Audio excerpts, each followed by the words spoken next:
Welcome to The Better Life with Dr. Mary Ann Pinkston. Join Dr. Pinkston today as she teaches you how an integrative approach to health, combining holistic and contemporary medical information, can lead you to the better life. And now, here's your host, Dr. Mary Ann Pinkston. Hey there. Good afternoon, everybody. Good morning, wherever you are. I am Dr. Mary Ann Pinkston, and here with Vinnie Vinzetta this morning, KENS 5 sports guy, and takes my breath away every time. I read one of his posts. He's got these beautiful posts about football and all, and everybody knows how much of a football lover I am. But anyway, he is at KENS 5, does the sports over there, and also though the reason that I have him here today is to talk about forever families. And so, this is something I see that you are fairly passionate about. So I wanted you to come on and let people know what you're doing other than the sports guy. You've got an alter ego. So tell us about it. Yeah. Well, first of all, Dr. Pinkston, I appreciate the opportunity to be here. The invitation means a lot. Yeah, sports has been my life for a quarter century. But as an adopted baby who, when I was 18 years old, went on my own search and was eventually united with my birth siblings in 2011, it's kind of the cause near and dear to my heart. As we were talking before the show, everybody's got a cause. Right. Everybody stands for something. So absolutely. As much as sports dominates my life, being connected with the foster adoption world has been a wonderful thing for me. It's kept me heart healthy, and there's nothing that feels better than helping children and families. And I work with a nonprofit. I'm fortunate to be board president of a nonprofit here in the city. Called Adoption Priorities. So just a chance to always get back in the community and fundraise and give back and help everybody. It's a wonderful thing. Isn't it? And so same, that's, what I'm always trying to do, even with something like this, is just try to educate and, get people on a different line of thinking sometimes, because we get off in extremes. I found right now with, so many things going on with COVID, with the abortion issue in Texas and all of that, which I want to stay away from. But this is, when I was reading through your post last night, such a healthy, nice, lovely alternative for people to understand that there are children out there who have significant needs. And I don't know how to put the weight on that word, any more than the foster system and people who it's both sides, people who would love to adopt and but there are children out there, so many. So how do you get involved in which side of that? Are you helping people find children, or are you just trying to help the children mostly? Well, a little bit of it all, I would say. I really work to spread the message, and part of that, even though it's unrelated, it sort of is still connected. Every Saturday at 10 on KENS, I do a segment called Forever Family, and it's just really focused on sharing and telling happy, healthy stories from the foster and adoption world in Bexar County and our surrounding counties and here in the city. Some of them are informational. Some of them are going inside a home where a couple have adopted a baby. Others are visiting with couples who are fostering to adopt. Others are visiting with people who were adopted out when they were young children and have since searched and found their birth siblings, which is a story that I can relate to. So with the nonprofit Adoption Priorities, I don't have time to, with everything else in life, to help facilitate adoptions and so forth, which was the original cause of when it was founded. But when it was handed over to me, it was more of a fundraising cause. So just work really hard to raise dollars and kind of put them toward a lot of our homes here in the city, because Dr. Pinkston, there are countless, there are more at times than 5,000 children in Bexar County who don't have a foster placement. So there are a lot of kiddos out there that need our help and support. And one thing that I guess maybe I've always known, but I heard it from one of the folks at St. Jude's Ranch, SJRC, last week, fostering may not be for everybody, But there are other ways you can help donate, maybe whether it be fiscally or a backpack or some clothing or anything, just to maybe give these youngsters a better sense about themselves. Absolutely. Because when you're working your way through the system, it is not easy for those kids. It is not. I get to see it a little bit. So I have parents who need to bring the children they're fostering. They bring the children to my clinic, and I get to do exams and sign their paperwork and set them on their way, or screen the parents a little bit. But I get to know them all of 5 or 10 minutes. What I see from that is an enormous world of needs. Yeah. And so, if somebody wants to figure out, and that's kind of why I wanted to do this, was to give some, give folks a place to find out how they can. So you mentioned, the backpacks and school supplies. I think you did that in the beginning. Or if they want to donate, where can people find you and information on that, or where to donate? And well, our website is www.adoptionpriorities.com. I'm sort of an intermediary between a lot of the organizations here in the city, but folks could always go to CPS, or they could reach out to SJRC or even the Children's Shelter and find out ways to donate. Because as you mentioned, these kids have been through a lot. Oh my goodness. And they tell that story all the time of a lot of foster kids. The only thing they have is a trash bag. Right. Between placements. So that's why they try to give them a little more self-worth with maybe a backpack or an overnight bag. Sure. So something so simple. Yeah, for sure. And people should investigate the process, because again, fostering is not for everyone. Right. But it's those little things you can do. Absolutely. But for the folks that fostering is for you, there's a lot of opportunities. And some folks get into it and say, well, I'm only going to foster. Well, you'd be amazed, Dr. Pinkston, how many people only want to foster and then wind up fostering to adopt. Right.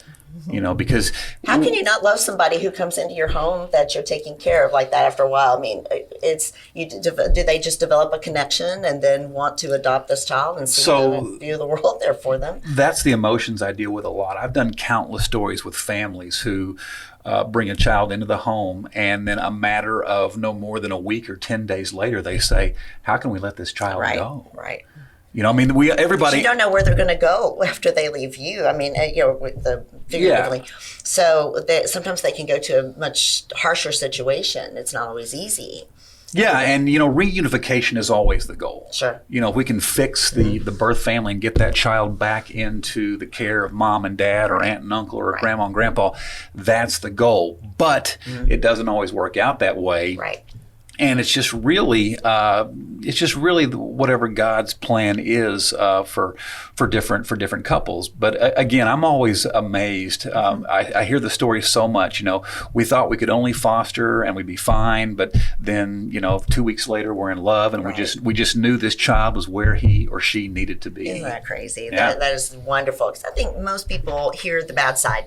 So, like when you go to a site for a business and see all the bad reviews or whatnot, because the only people who are going to have something bad to say usually will hit the airways with things and reviews or things like that, whatever. But there's so many good stories. There's so many successes. There's so many places where these stories can facilitate more goodness out of people to do more about the situations that all these children are in.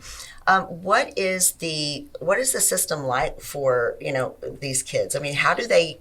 When you say you're trying to get somebody back into the home with their families, or what is this like? Describe an example of a kid that. Well, the system has flaws. There's no question about that, and they're doing a lot of work to try to shore up the system. But whether the youngster is going through the court system or they're what they call a CWAP, a child without placement. The goal is to get every child placement, whether it be back in the birth home or with a foster family.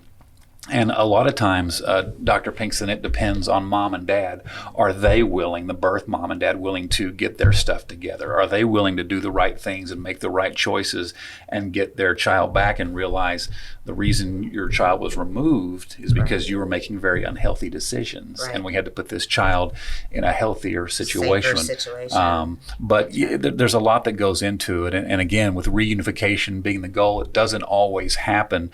But there's a lot of homes here in the city, again, whether it be CPS or Boysville or the Bear Foundation or SJRC or the countless organizations, True Light Ministries, all the organizations that I work with, there are a lot of people that have open hearts and reaching with hands to bring these children in and help them and dedicate their lives to helping these children, because the damage that can be done from an unhealthy home environment at a very young age, you would know better than me because you're a doctor.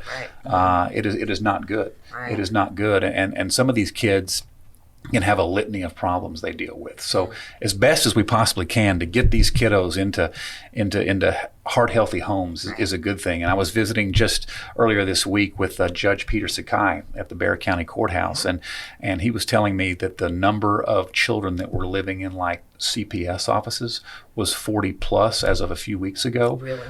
Now they have it down to inside 5. Really? In the middle of the pandemic, in the middle of everything we're going through? Is it really? Yeah. So that's good to see. Incredible. Now that's a horrifying number that, just, I know 40 plus doesn't sound big, but that's a horrifying number that many kids are living in office buildings and sleeping in a caseworker's office. So now, so that he has that number down inside 5 that's a win. So anytime you hear news like that, it's a win for sure. It is. And I'm appalled and amazed that they're living inside their caseworker's office. There's not like I know we have Boysville, I know we have, all of the places that you mentioned, but some of these kids have to actually stay in their caseworker's office. True story. That's really, really heartbreaking. If there's an emergency removal from a parent's home where there's not a good situation and there's not a placement available, that's sadly what happens to some of these kids that are lost in the system, staying in offices. So the system for a while, and the pandemic has not done us any favors.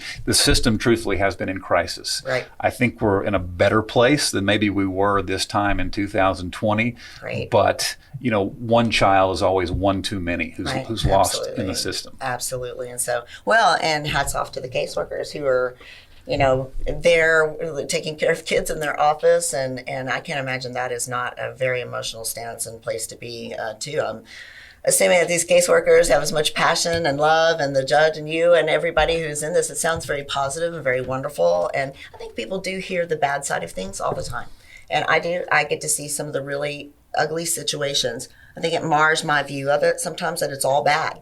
And it's not. It sounds like that. It's actually, actually good. And it's thanks to people who have a lot of passion about it. And we really appreciate you doing that out there. That's great. Well, I would add a couple of points to that. Number one, sometimes foster and adoption stories make the headlines when there's something negative. Exactly. And that's the way, I guess, the news cycle in this country works. Absolutely. But that's why I feel so good about Forever Family, that every Saturday at 10, we're telling some really positive story about that. And then to your point about caseworkers, they are the heroes. They are unheralded in their efforts. They are probably not appreciated, kind of like teachers. We don't really understand enough the miracles they work. But, absolutely. So our caseworkers in the social work system, as you know as a doctor, they are amazing. They people. are. They are. And we need to applaud them. I have had a few as patients. And these people their heart is all the way in it. And they are, sometimes they're on an antidepressant, or, I'm steering them towards counseling because they get so involved and their heart's so big, and they just, they see all these things for these kids. They just are helpless sometimes, don't know what to do. And so it's really good to hear the good and positive side of the story. So you guys have any events coming up soon or anything that you want to tell everybody about? Well, the big one for the nonprofit adoption priorities is we do a toy drive. And I think this is the 4th year we've done it, and 4th or 5th year. I lose track of time because the world has been so chaotic lately. Exactly. We started a handful of years ago, and we put donation boxes. We worked with Chick-fil-A, and we put donation boxes in 5, 6, 7 locations around the city. And that ran its course after a couple of years, and it was a good thing. But then I sort of had this random epiphany about the way to raise a lot of toys. So we started putting donation boxes in high school athletic departments. So last year we worked with Northeast ISD and 3 Northside high schools. So we had 11 high schools with us last year, and then we had 2 donation drop boxes at 2 kinder care type schools up in Converse. Right. Anyway, this year, Dr. Pinkston, this thing has gotten out of control amazing. That's great. We have 25 high schools aboard this year. Wow. For the toy drive. Okay. And we have Northeast, we have all of Northside, we have all of Cibolo Shirts, we have Alamo Heights, and I'm not done. If you're out there watching and listening, if your high school wants to be involved, I'm trying to get a few more aboard. So what we do is the week after Thanksgiving, about the first 10 days or so after Thanksgiving into the month of December, we put these donation boxes out at all these high schools, spread the word on social media. Sure. It all goes back to foster kids, and we get these boxes filled up. And I'm not talking little small boxes that might fit on this table. No. These are big boxes, Right. that you can fill up and really look amazing. So the way this community comes together and has supported this toy drive is off the charts amazing. So I'm already feeling some stress, and I might need your help with my stress. How we're going to handle 25 high schools is phenomenal. Right. We're going to do so much good Right. for Bexar County and surrounding foster kids this Christmas. Thank you for asking. I can't wait. Absolutely. That is amazing. Well, the holidays are coming, so I imagine the heat is on now to get going with it. 25 schools. That's crazy. So do you guys have some outlying schools like in the rural areas also? Have you been able to pull those? Because I'm sure there's people out there too who don't have any resources whatsoever. I've got to put a call in to Smithson Valley. They may come aboard. Right. And I was at New Braunfels yesterday with the Unicorns doing some football stuff. And I thought, I need to ask Coach about this. And then, of course, I got busy doing the football interview. Right. And it always happens to me in life. I swear. I don't know about you, but we drive away and I'm like, I forgot to. Of course. Yeah. I'll drive away from this today going, So I may have to call Coach Glenn Mangold and see if I can get them aboard. I can't imagine anybody saying no to you. You've got so much passion about this. It's absolutely amazing. I feel like this toy drive can grow like massively. It can, like absolutely. I have this pipe dream. Could I possibly connect like all the major cities in Texas? Absolutely. I mean, you have to dream. You have to dream big. Yes. Sometimes you don't always get there, but there's always possibilities. Absolutely. And that's what I say. I wake up every day and say, well, what's going to happen today? All I know is there are possibilities. Exactly. There are. And so that's always the underlying message, hopefully, that everybody receives from all of the things that you do and things that we do over here. And so we are going to take a short break and flip over to the next 7 minutes, which is going to fly like lightning, my friends. So we will take a short break, and thank you guys for joining. The term beauty is only skin deep takes a new meaning when you find a medical spa that works one-on-one with your individual needs in a safe, relaxing atmosphere. And with medical spa on every corner, why would Dolce Beauty and Laser be different? Owner Lisa Trinquier has designed the ultimate medical spa experience. Botox fillers, laser hair removal, facials, weight loss, body sculpting lasers, an infrared sauna, and more, your body and anti-aging experience is waiting. Our injector specialist has greater than 10 years of experience, more than any other injector in San Antonio. And with me, Dr. Marianne Pinkston, as medical director, we provide the ultra-innovative experience. Go to dolcebl.com, that's DOLCEBL.com, and contact us for a free consult and 10% off your first service. Call 210-686-0505. We are located off I-10 on Camp Bullis Road in North San Antonio at 6865 Camp Bullis Road.